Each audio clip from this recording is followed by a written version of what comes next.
This is CBC Winnipeg News.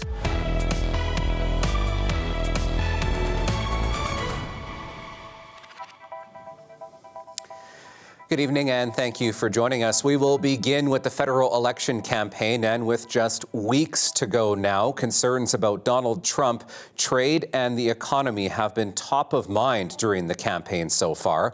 But a coalition of Winnipeg environmental groups worry our atmosphere isn't getting enough oxygen from the leaders. The CBC's Bartley Kivas has the story. Canada's three most popular political parties are united about three things. They're concerned about Donald Trump, they're worried about the economy, and they'll never bring back the consumer carbon tax created and then cancelled by the Liberal government. Laura Cameron of Manitoba's Climate Action Team was hoping for a little more ambition when it comes to climate change policy. Canadians, they care about affordability, that's top of mind for sure. But they also care about climate action, and they care about protecting, the places and the things that they want for their children. Like those concerns are still there, even though, many households are struggling to pay the bills. This is not just a federal phenomenon. In Manitoba, the NDP government has espoused populist policies. They included a one-year gasoline tax holiday in 2024 and a Manitoba hydro plan to build a new fuel-burning generating station for $1.4 billion. Last week, Premier Wab Kinew suggested hydro may not be able to meet a target of weaning itself off fossil fuels by 2035. The balance between renewables and carbon-based fuel, I think given what we're seeing with Trump, we have to be able to put the future power needs of our province as the first priority. Laura Cameron is disappointed. I think it's troubling to see the province sort of backstepping from its climate commitments. The Kinew government says it's still committed to making all of Manitoba carbon neutral by 2050, a pledge that may depend on the outcome of the federal election. Bartley Kivas, CBC News, Winnipeg.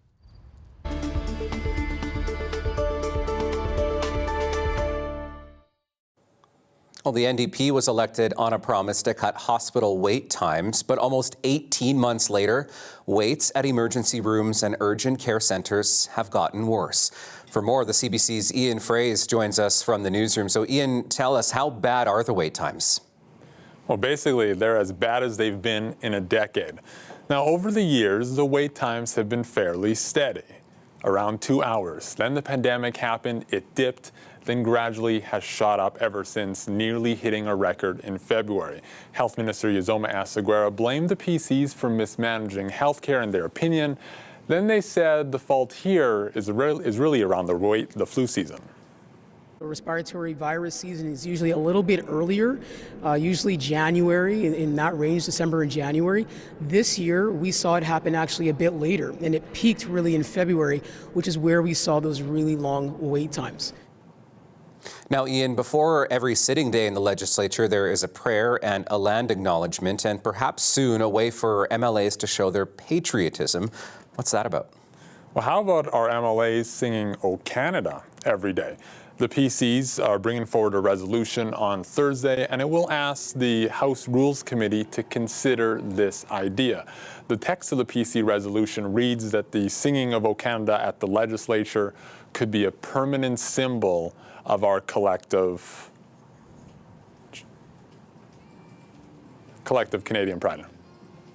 With the daily onslaught of the U.S. and Chinese tariffs, it is important that we all recognize the important things that make us Canadian and part of the Commonwealth. It's important that we educate our children and the youth on our Canadian history, our traditions, and our heritage. Now, the government wouldn't confirm if it wants "O Canada" to be recited every day, but they sound open to the idea. Sing "O Canada" when we're at games. We sing "O Canada" all the time. So I don't think that's something that everybody is doing right now. Everybody is singing "O Canada." We're all very proud. Now, the final decision on the singing of the anthem every day would be left to the House Rules Committee. Riley. And that's the CBC's Ian Fraze in the newsroom. The City of Winnipeg wants drivers on a residential street in River Heights to slow down. People living on Cambridge Street have raised concerns about high traffic volumes for years. But as the CBC's Cameron McLean reports, the city now has a plan to deal with it. This is late morning traffic on Cambridge Street. By afternoon rush hour, this little street can see thousands of cars. It's only meant to handle 1,000 a day. And they are looking for the fastest route downtown. Tim Fennell started the group Calm Cambridge. He spent the last few years collecting traffic data to convince the city to make changes on his street. I've seen, in the last several months, I've seen 2 accidents where vehicles were severely damaged. And just yesterday, a deer was hit in the early morning right on the street here. The city's short-term plan includes temporary and permanent speed bumps, traffic calming curbs to narrow the street, and a right turn restriction at Waverley and Mathers from 7 to 9 a.m. Monday to Friday. These changes will cost about $100,000. The city's street manager, David Patman, says people in the neighborhood have been trying to get drivers to slow down since the 1990s. Because of its location in the city, there's a lot of through traffic on this corridor. Like it's a long way between east and west major corridors. The chair of the Public Works Department sees why people complain. Oh my goodness, the volume of traffic, right? The volume of traffic, the speed of the traffic. It was quite incredible. Tim Fennell's relieved the plan is moving forward. I'm hoping that generally non-local traffic will find that Cambridge Street is less convenient to use as a through street, and they choose an alternative route. The short-term traffic calming measures will go in place later this year. The city will then take a year to study their effects while it comes up with a long-term plan for Cambridge Street. That will look at making some of the traffic humps and road narrowing features permanent. Cameron McLean, CBC News, Winnipeg. Well, many people like to stop and smell the flowers, especially as spring arrives and we see those April showers. But visitors at one Winnipeg greenhouse are smelling something, well, a little bit different. CBC's Felicia Adam explains. At this greenhouse, this is getting a lot of attention. The flower is uncommon, the smell, not what you'd expect. Well, yeah, it's pretty pungent. Often called a corpse lily, and the name isn't given lightly. It's got sort of a like rotting meat kind of smell to it, to be honest. Yeah, it's not really like anything I've smelled before. And while the smell should repel people, Winnipeggers like Richard Morrow are coming to the Sage Garden greenhouses to catch a whiff out of curiosity. Oh my God. Oh. Joanne Booth is an avid gardener. Smelling the flower is something she never thought she would do, but after 2 smells, she had enough. It smells like rotting chicken. Dave Hansen owns the greenhouse. He says while the flower is not as rare as its close cousin, the Titan aureum or corpse flower, it's hard to come by. He says it can take up to 5 years from the time the flower is planted to see its first bloom. He bought the lily just last fall and didn't expect it to flower so fast. This past weekend, it full-on opened, and I will say yesterday, it smelled like death in here. But what makes the flower so smelly? He says it's all part of the pollination process. The beetles that would get in there and be attracted to this plant and move the pollen around within the flower are beetles that love the aroma of decompositions. One rare plant collector we spoke to didn't mind the smell. Yeah, not bad. So I had to get to the bottom of it. How bad does the corpse lily smell? Oh, it smells like garbage on a hot day. Like it's not pleasant at all. And this flower will continue to bloom for about another 8 days. And after that, Hansen says there's no guarantee that it's going to bloom next year, but that's what he's hoping for. Felicia Adam, CBC News, Winnipeg. Oh, Felicia, you are way, way braver than I am. Well, you're looking at some shots from around downtown Winnipeg here on what was a pretty damp day for much of southern Manitoba with some showers, a little bit of cloud cover. Weather specialist Ethan Williams is keeping an eye on our weather tonight. Well, Riley, another nice temperature day for many of us. Southern Manitoba breaking over that 10-degree mark. Actually, many of us across the province above the freezing mark, again, except for along the Hudson Bay coast. But even in Churchill, -4, that is about normal for this time of year. That area of the province also seeing some clearing skies under the influence of high pressure, but this band of cloud cover that you see here kind of moving throughout much of Manitoba today as some thunderstorms move to the south of us. That kind of system that's bringing the storms in the United States, bringing through some showers and even some flurries into portions of southern Manitoba as we've gone through the day. But as we head into Thursday, the chance of moisture not quite as high. I think we'll be looking at maybe some fog possibly for the morning, a slight chance of a shower near the noon hour, and then we stay under mostly cloudy skies with a high near 10 degrees. So not a lot of sunshine expected for the day tomorrow, Riley, but temperature-wise, staying pretty much bang on normal for this time of year. All right, thank you so much, Ethan. Well, still ahead for us, Manitoba Public Insurance says distracted driving is causing more fatalities on our roads than drinking and driving. But Manitobans don't seem to be getting the message. We'll have more on that story when we come back. Stay with us.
Well, new statistics released by Manitoba Public Insurance show Manitobans are becoming more distracted than ever.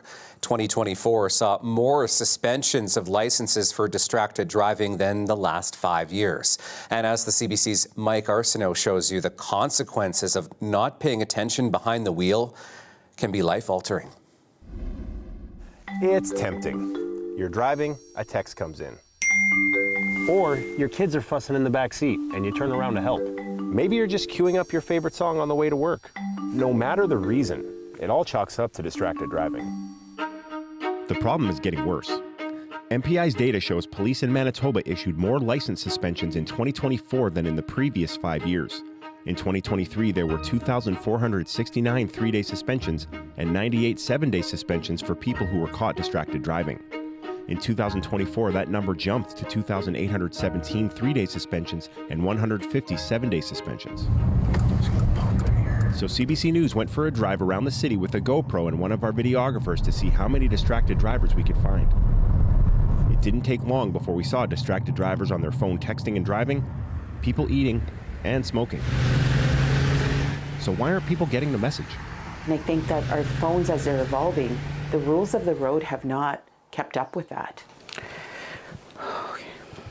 We met up with Luna Zuniga, who knows firsthand the impact distracted driving can have. It's taken her a year of physiotherapy to relearn how to sit down and get up from her couch, and it's still a struggle. In February of last year, she was struck by a car while working as an EA and crossing guard for an elementary school. It only took me a few seconds to step onto the road, and my life changed forever. I don't know what my life's going to look like in the future. I don't know what I'll be able to do. Prior to the incident, Zuniga led a very active life. She ran 6 miles a day, she loved to walk her dog, and she was a working artist. Now walking down the stairs is a struggle. The incident left her with a long list of injuries, including broken bones in her left leg and arm, broken ribs, torn tendons, and a serious head injury. Her recovery is ongoing. The man who hit her was charged with 1 count of driving carelessly, but hasn't had his court date yet. Drivers face fines, demerit points, and a suspended license for driving carelessly. I'm thinking about all those drivers who continue to drive. They're able to go to work. They're able to go and hang out with friends. And again, I'm stuck looking out a window. Distracted driving caused 675 collisions in Manitoba in 2024, and more than 50% of those happened in Winnipeg. We asked MPI why we're seeing more distracted drivers on the road. I think what we're experiencing is each individual driver's like, oh, it's just going to take me a second. I'll just be a second, without realizing that maybe that second is the one that means either preventing a collision or causing one. Tara Seal says not only can MPI suspend your license for distracted driving, but if the distraction causes a collision, you could lose your license permanently or drop on the driver safety rating scale. Distracted driving is causing the most fatalities on Manitoba roadways. So people are dying in larger numbers because of distracted driving than impaired driving or speeding. Safety Services Manitoba offers a responsible driving course that teaches about the dangers of distracted driving and how to change bad habits. Terrace Bryan says there are 3 kinds of distractions: a visual distraction, a physical distraction, and a cognitive distraction. But the moment we engage in a cell phone text, whether it be reading or responding, you're taking all 3 away at the exact same time, leaving nothing left on the road. And seconds do count. Barron says some drivers think they can multitask behind the wheel, but driving requires 100% of your attention. Where you're wanting to grab that phone, stop. Okay, we do know right from wrong. We do know what we should be doing, what we shouldn't be doing. Stop, don't do it, rezone, refocus. And the more you can catch yourself doing that, it will become automatic over time. The Winnipeg Police Service are ramping up enforcement on distracted drivers, with dedicated officers camping out on street corners to catch drivers in the act. What we're looking for is the blatant and obvious cell phone use. It's either, holding it in their lap and looking down while they're stopped at a red light, which people think they can use their cell phones while they're stopped in traffic, and that's not the case. 638 people have already had their license suspended in 2025 due to distracted driving. Levesque attributes the uptick in suspensions to WPS enforcement efforts. So the next time you reach for that phone, think twice. You could lose your license, or worse yet, you could really hurt somebody. Mike Arsenault, CBC News, Winnipeg. Well, the Winnipeg Blue Bombers were winning on and off the field again last year. The Winnipeg Football Club, the non-profit organization that runs the CFL team, posted a $7 million surplus for 2024. The club spent $48 million on operations. The surplus is the 4th straight for the football club in the span where the team won 51 games and lost only 17. It's just a testament of our fans and the strong work of our team to just build a great game day experience, and it's just such great positive results. 5 sellouts that we've had this year, along with average attendance of over 31,000 fans and really strong corporate support. The football club plans to spend its entire surplus on improvements at Princess Auto Stadium, including upgrades to the HVAC system, creating a new players' lounge, plus adding more contactless security screening devices at entrance gates.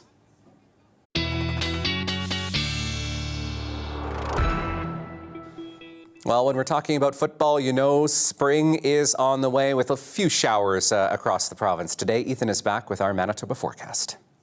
Well, Riley, some of that warmer air that we've been seeing moving in as we've gotten into April, chewing away at the snowpack, especially through southern Manitoba. There is no snow on the ground in some sections, still quite a bit, upwards of 50 centimeters still of snowpack into northern Manitoba. But I'll put this in motion, and you see over the next few days that very quickly goes away as much warmer air moves in. And even through the Inner Lake, we're starting to see that melt away very quickly.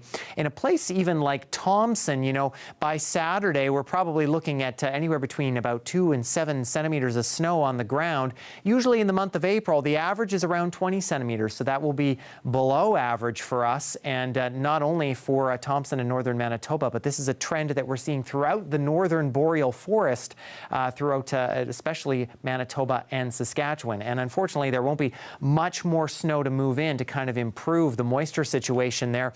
As we go overnight, the north staying mostly dry with maybe a few flakes flying here and there. But through southern Manitoba, we do run the risk of maybe a few sprinkles of rain and possibly some freezing rain as we get into the afternoon on Thursday. Otherwise, a mostly cloudy day. Then high pressure moves in, and early Thursday morning, we're looking at, and I guess I should say into early Friday morning, we are looking at the skies clearing out. And Friday, we'll spend the day under sunny skies through southern Manitoba, including for Winnipeg. But the north, this low pressure system starts to move in, and that'll bring some rain and maybe some mixed precipitation, a bit of a messy system moving in for the weekend. Wind-wise, things are going to start to pick up as well as that low pressure system begins to move through. Maybe some gusts in excess of 50 kilometers an hour as we get into the Interlake starting for the weekend. And those winds mean that you might want to bring Jasper inside. Thanks so much to Junior for snapping this photo. Almost time to uncover the patio furniture, but not quite yet. Tomorrow not going to be the greatest day as we see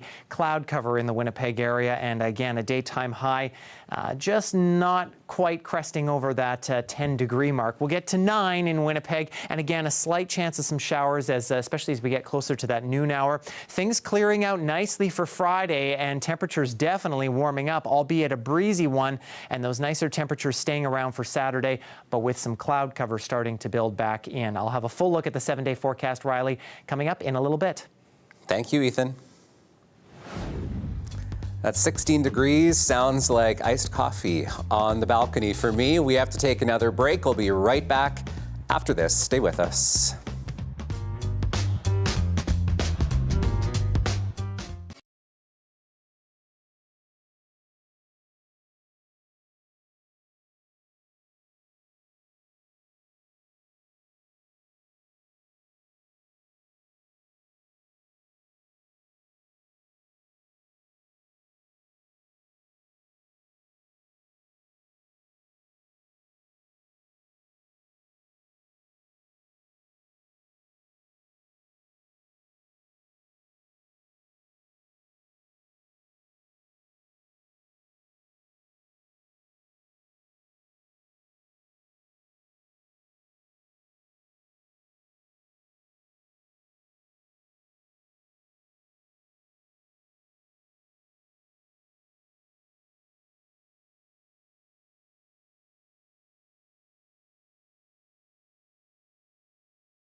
Well, in just a few weeks, Canadians will head to the polls, and for many, affordability is top of mind. The price of houses, the lack of jobs, the cost of groceries. All of this, of course, set to the backdrop of tariffs, counter-tariffs, and the impact that has on all of us. So how does the next government plan to tackle affordability? CBC's weekly partisan panel breaks it down with Marcy Marcusa. What obligation does a government have to make sure everyone can pay the bills, in your view? Well, I think to get out of the way is the first obligation. I mean, if we keep adding regulation after regulation, if we keep taxing people to the point where they have no disposable income, we're not doing anybody any favors. So I really feel that we've got way too much government right now, and we need to back off a little bit. Erin, how do you answer that question, the obligation to people? Absolutely, we have to worry about people. You know, we've seen that powerful, wealthy people have had government for a long time. Now it's time for the people to be able to have a say in it. We're the only party that's talking about expanding pharmacare. We're the only party talking about a renter's bill of rights. We're talking about retrofitting home, taking the GST off of heat and Canadian-made cars. We're talking about expanding EI because we know there's going to probably be job losses with these tariffs. And also to cap grocery prices. It's one thing to worry about your taxes at the end of the year, but every single day when you're at the grocery store, that's where you need to see a little bit of a break, and capping grocery prices on staples is going to make a huge difference for people. Dan Vandel, what's the government's obligation to help people with the bottom line? We have two different opinions on the table. Absolutely get involved and get out of the way, and watch taxation, which we'll revisit, by the way, Dorothy. I'll come back to you. But Dan, what do you have to say? I think we have a great responsibility to take care of those who are less fortunate. I think we all got into politics because we want to help the lives of people. And the best way, you can't tell me that $10 a day daycare, Canada Child Benefit, school food programs do not help those that need it the most. And actually, a confident government invests in its citizens. And that's exactly what we're going to do. Dorothy, what's your response to that? That, maybe by you saying there was to get out of the way and government doesn't need to be always involved in everything. Does that mean, no food programs and benefits and some of these things? No, it doesn't. No, that's just nonsense. But here's a plan that Pierre has, which makes some sense to me. First-time homeowners, for example, won't have to pay the GST. That's a huge hit. The GST on a first-time home, especially with the price of homes. That's what I mean by government getting out of the way. Reasonable policies that don't enforce government's will on people who have a will of their own and allows them to spend their money where they can spend it the best themselves, make their own decisions. Of course, we have to help the less unfortunate. We have to have the money to do that. And to have the money to do that, we have to let those who can manage to manage on their own without being stifled by government regulation, taxation, and so on. So a little bit more freedom, lots of care for people because that's what we believe in. But I think we have to allow people to make their own decisions. So is there room for more freedom, Erin Selby? I'm going to go to you because I actually saw you, I think, react physically while Dorothy was speaking, and I'm not sure what point was sort of sticking with you here. I think most of the points. I mean, if you don't have a job and you don't have money, how are you going to how are you going to pay your rent? How are you going to buy a house if you're unemployed? We need to expand EI to make sure that people have support when they need it. We need to make sure that people going to the grocery store can afford to buy milk, afford to buy bread. Absolutely, they have to have a job, but people are going to lose their jobs. Hang on, Dorothy, we'll come back to you in a second. So, Dorothy, what are you saying there? I'm saying you have to have a job. You have to have development. You have to have opportunity in order to be able to have a job.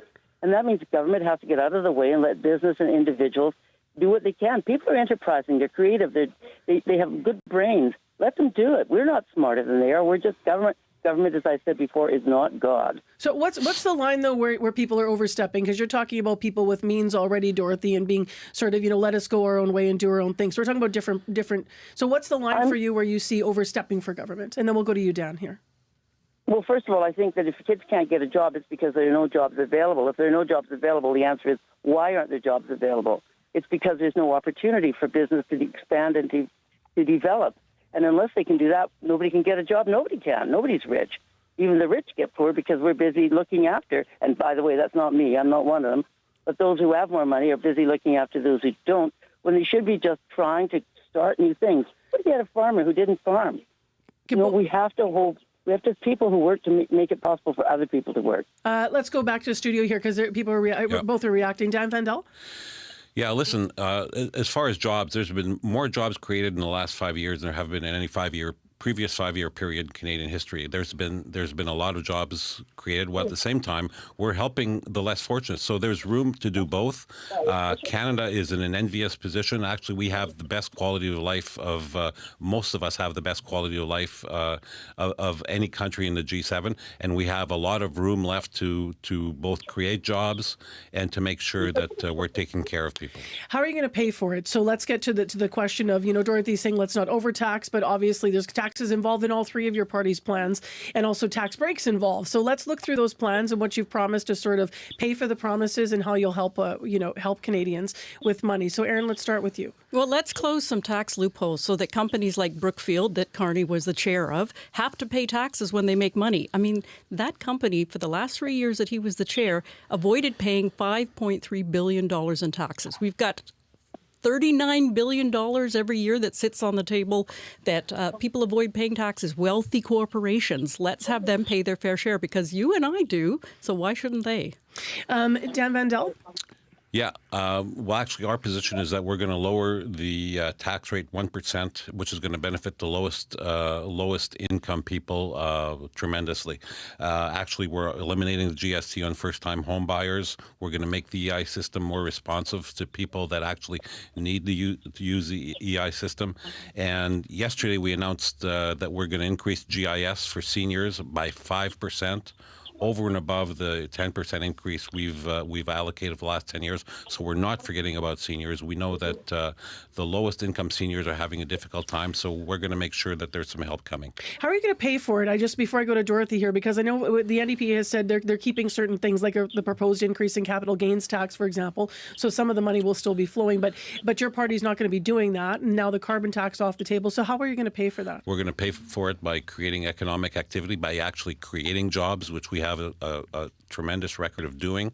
We're going to make sure that more people are actively working and paying taxes. And as I said on previous visits here, we have the lowest debt to GDP of any country in the G7. So there's fiscal firepower left to invest not only in the economy, but to invest in Canadians, because confident governments invest in their citizens.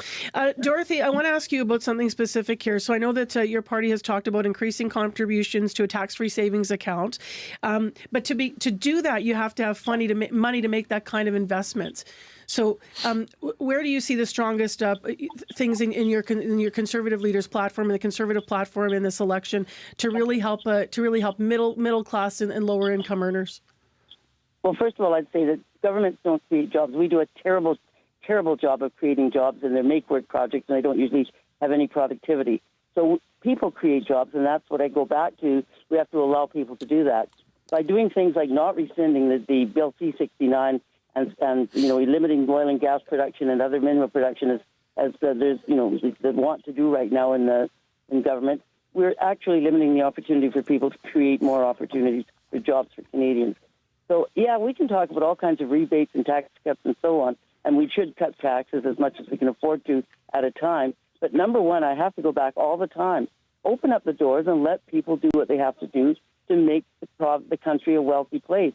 Winnipeg should be the wealthiest province in the country, and yet it's been held back repeatedly by several generations of NDP governments from making the kinds of decisions that need to be made to let us get our minerals out of the ground, get our products to the marketplace, get our products, not just but potash and things like that, out to the rest of the world where we can actually make some money. So let's lean into that for a moment then, because you put it on the table repeatedly here, Dorothy. Dan Vandel and Erin Selby, what would you say? I know that was a provincial comment, but when you look nationally, have the NDP and the Liberals made it too difficult for private companies and such to just do what they can do and get the minerals out of the ground and get the free market moving and be a wealthier nation? And since the Liberals have been in power for 10 years, I'm going to ask you, Dan. Absolutely not. But the key is finding a balance between resource development that protects protects the environment and makes sure that the jobs actually go to the people who live where the resources are being developed. We don't mind the way we used to 40 years ago in the north and in rural areas. We want to make sure that the benefits actually accrue to people who work there, many of whom are Indigenous peoples.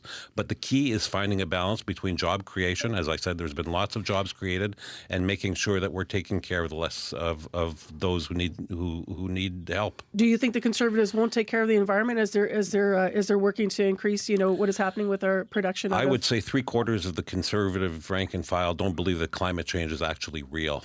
So they will have less. Hang on, I got to let Dorothy I have to let Dorothy respond to that comment. I think we are the original conservationists. We are the ones who manage the most. We care the most about the environment. Any of the large environmental organizations were started by conservatives. So don't say that. But there is a sensible way facts are facts, Dorothy. Use the resources and still protect the surroundings that people live in. And by the way, I just want to say one thing about Indigenous people. They are dying to build an economy, and your policies are holding them back. Absolutely, they are. Absolutely, but not at the expense of the environment. I can guarantee that. And also, Indigenous communities want to share in the profits that are coming off of their land, not just exploiting it. But I have to say, everybody keeps talking about cutting taxes, cutting services. As soon as you say that, you are not keeping pharmacare in place. You are not talking about dental care. You can't cut taxes like Dorothy's talking about and still protect people.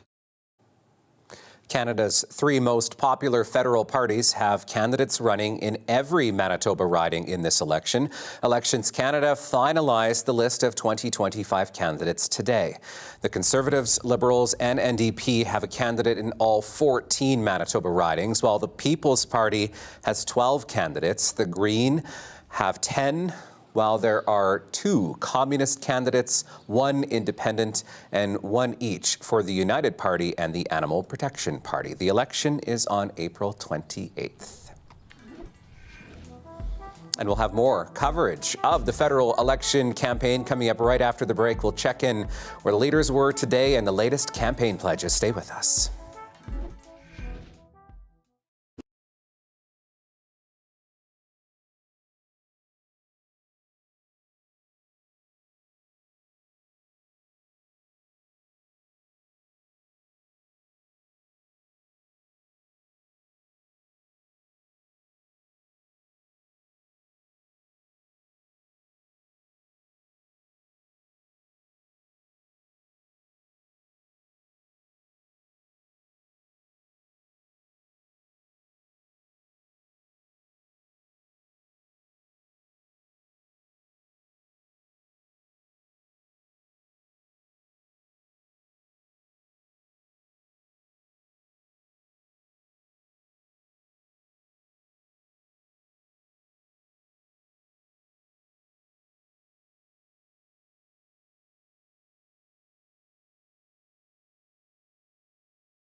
Let's get you caught up on the federal election campaign. Conservative leader Pierre Poilievre began the day campaigning in Sault Ste. Marie, Ontario. He unveiled his plan to get tough on crime by cracking down on repeat offenders. Only a new Conservative government will give repeat violent criminals jail, not bail, and keep the worst offenders off our streets behind bars. Only a new Conservative government will stop the crime for a change. Poilievre is calling it a 3 strikes you're out law. He says it will stop those convicted of 3 offenses from getting bail, probation, or house arrest. Criminals would be sentenced to a minimum of 10 years with no eligibility for parole. The Conservative leader wraps up the day west of Toronto with a rally in Brampton. Liberal leader Mark Carney started in the Conservative stronghold of Calgary, announcing his plan to make Canada the world's leading energy superpower. It's an approach that is defined by 3 objectives. Energy security first. This means using Canadian energy to displace imported energy, including energy imported from the United States. Carney says a Liberal government will focus on trade diversification to reduce Canada's reliance on the States and work to develop both clean energy and conventional energy with lowest emissions. Carney also pledged to get shovels into the ground faster by speeding up review of projects. After Calgary, he headed to Saskatoon for a late afternoon rally. New Democratic Party leader Jagmeet Singh is pledging to have all essential medication covered under pharmacare. These are the medications that are most often prescribed. This is going to give a lot of relief to people that are worried about being able to afford their medication. Singh says he will start with 100 of the most prescribed medications at a cost of $3.5 billion. He says New Democrats want to establish a complete public pharmacare system within 4 years. During his campaign stop in Vancouver, he spoke at the First Nations Summit. He wraps up the day also holding a campaign event in Saskatoon. Donald Trump has backed down from the reciprocal tariffs he slapped on countries all over the world. They now have been paused for 90 days for most except China. China wants to make a deal. They just don't know how quite to go about it. You know, it's one of those things they don't know how quite. They're proud people. And President Xi's a proud man. I know him very well, and they don't know quite how to go about it, but they'll figure it out. In fact, the president has raised tariffs on Chinese imports from 104% to 125%. Trump accuses Beijing of disrespecting global financial markets. His latest move comes less than 24 hours after steep new tariffs kicked in on imports from dozens of trading partners. He says he reversed course after more than 75 countries called to negotiate a solution.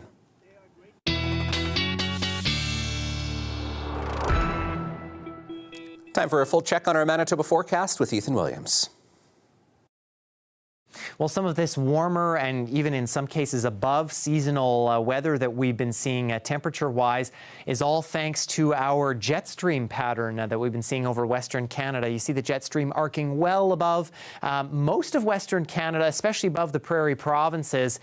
And you can see those darker colors, those orange and red colors, kind of indicating that that warmer air is starting to move eastward. In Manitoba, we're definitely going to be benefiting from that, especially as we get into the latter part of the work week here into Friday and probably into Saturday and Sunday as well. That's when the kind of the crux of this warm air is going to reach us, although northern Manitoba still seeing a bit of troughing in the jet stream there, which will keep you a little bit on the chillier side. But as we head overnight tonight, most of us through the southern part of the province looking at that cloud cover sticking around or increasing in some cases. Maybe a shower or a flurry in there, but the chance for that is fairly slight overnight. In northern Manitoba, we're looking at that cloud cover as well. Lows kind of around the freezing mark or so for many locations. We will also watch for the possibility of some fog developing in many regions overnight. And again, for some of us by the very early morning hours and as you start to make your way out the door, this is where we could see visibility drop in some places, including in the Red River Valley and maybe in the Winnipeg area, but quickly dissipating as we head through the morning hours. For northern Manitoba, as we get into the day and that fog burns off, we are looking at clearing skies from west to east. Places closer to the Saskatchewan border, Flin Flon, the Paw area, looking looking maybe to crack over the double digits as we get into Thursday. Cloud cover still hanging on in eastern sections, though, although many locations, including along the Hudson Bay coast, probably getting over the freezing mark, which will make for a well above seasonal day for you folks there. For southern Manitoba, that cloud cover hangs around, especially in eastern sections as we head through the day. And again, toward the noon hour, there is that possibility a few sprinkles of rain or maybe even a little bit of freezing rain starts to move in through the Red River Valley, as many areas remain under that cloud cover as we get into the afternoon. But you notice a little bit out further west, closer to the Saskatchewan border, places like Brandon and Melita and up through the Parkland area, looking to get some sunshine as we head into tomorrow, and maybe even some double-digit temperatures there. So overall, not too bad of a day out there as we linger in the cloud cover closer to the Winnipeg area. I'll have a full look at what's ahead in your 7-day forecast, Riley, ahead in just a little bit. Thanks, Ethan. Well, whether you have a family or are thinking about soon having kids, fertility is a topic that for many years wasn't always openly discussed, especially for people that may have difficulty getting pregnant. So this Fertility Awareness Week, we wanted to highlight some of the realities that people are facing. Dr. Stephanie Appleby is part of the team at Heartland Fertility here in Manitoba and joins me now. Thank you so much for your time today. Thanks for having me. So, Dr. Appleby, for a long time, fertility issues weren't openly talked about. It feels like we are hearing people speak more candidly about it now. How common are fertility issues? Yeah, great question. And I agree. About 1 in 6 Canadians are affected by infertility. And it seems to be that people are more aware of this issue, and I'm really happy to see that people are seeking care often at an earlier stage. What do we see here in Manitoba? Are there any notable differences here on the prairie provinces when it comes to family planning and fertility? I think fertility and infertility is really affecting people across Canada. And what we are noticing is that people have a greater awareness of some of the factors that can affect their fertility, including age, and are seeking care. We've seen a lot of people here at Heartland Fertility asking really good questions. So people are doing some of their own research and then coming to Heartland Fertility to get their questions answered. What are some of the common misconceptions, speaking of those questions, that you hear when it comes to fertility and infertility, really? Yeah, one of the most common is that we have all the time in the world. And as healthy as we are, unfortunately, 40 isn't really the new 30 when it comes to our eggs. And so people are actually starting to recognize that and are seeking care at an earlier stage. Now, this is not just a women's issue. Why is it important that we talk about this out in the open and really highlight it? Yes, absolutely. And that's one of the greatest things we've seen as well, is the awareness that this is affecting, both partners. The sperm is an important contributing factor to fertility as well. And we're happy to see, both partners really playing a big role in doing these investigations.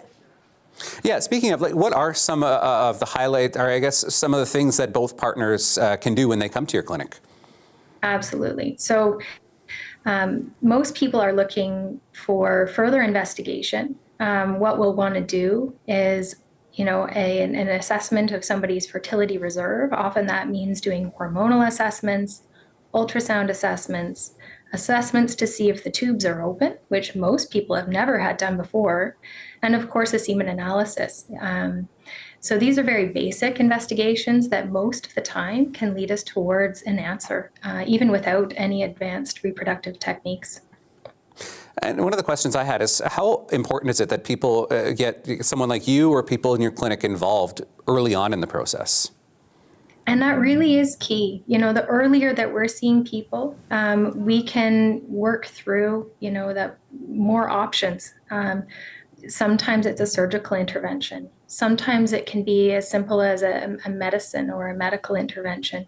Sometimes it takes, some time to get to the answer. And when we have the ability to see people early, then we can offer them all of those investigations and a much broader set of options. How do people start the conversation? People can see their primary care provider, or they can contact Heartland Fertility on their own, and they can ask for an assessment with a fertility specialist who can start all of those investigations for them. All right, Doctor, I want to thank you so much for your time today. Thanks so much for having me, and happy Fertility Awareness Week to everyone.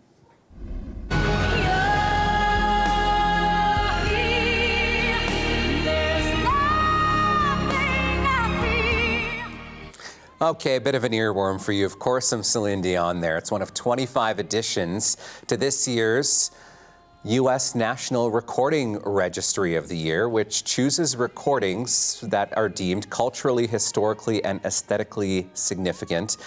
Also this year, tracks from Amy Winehouse, Elton John, and Tracy Chapman. All right, and here's something spring-like as we head to break. Ethan has our 7-day forecast when we come back.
Well, with Election Day less than 3 weeks away now, Information Radio is once again heading out into the community.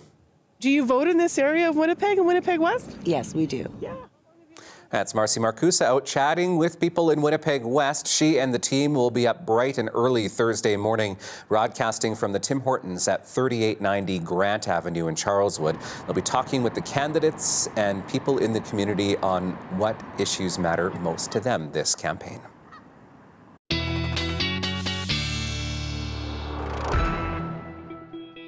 Well, after a slight chance of some showers on Thursday, things clearing out nice for Friday with a little bit of a breeze.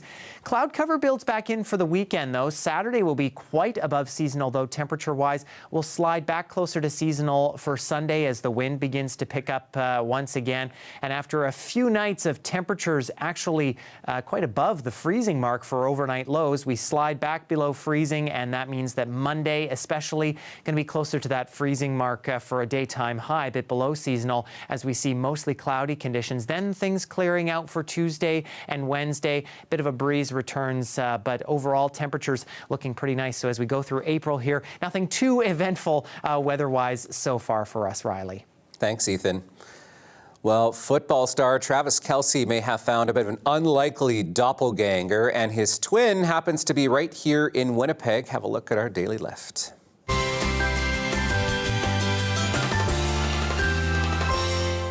Travis. I've never seen Jesus look like this. What? Like you? I've never seen this. How did they do this? Okay, that's the Kansas City Chiefs tight end speaking with his brother Jason on the latest episode of Kelce's podcast, New Heights. Now, the mural they are talking about is of Jesus Christ on the Tabor Baptist Church in Transcona. But fans, including Winnipeggers, can't help but see the uncanny resemblance between Travis Kelce and the mural. One fan even alleging the muralist is a Swiftie. Of course, a nod to Kelce's girlfriend, Taylor Swift, but the church's pastor wants to set the record straight. Our artist is a Winnipeg fellow named Charlie Johnson, and he's painted a number of images of Jesus, and this was another example of his work. We didn't tell him to make it look like anyone. This was his mental concept of what Jesus may have looked like in his time. So I give the credit to Charlie for what it looks like, and I guess God gets the credit for what Travis looks like. So the pastor says he's gotten many calls and says it's caused a lot of humor and smiles since it was featured on that podcast. You decide for yourself. Have a great night.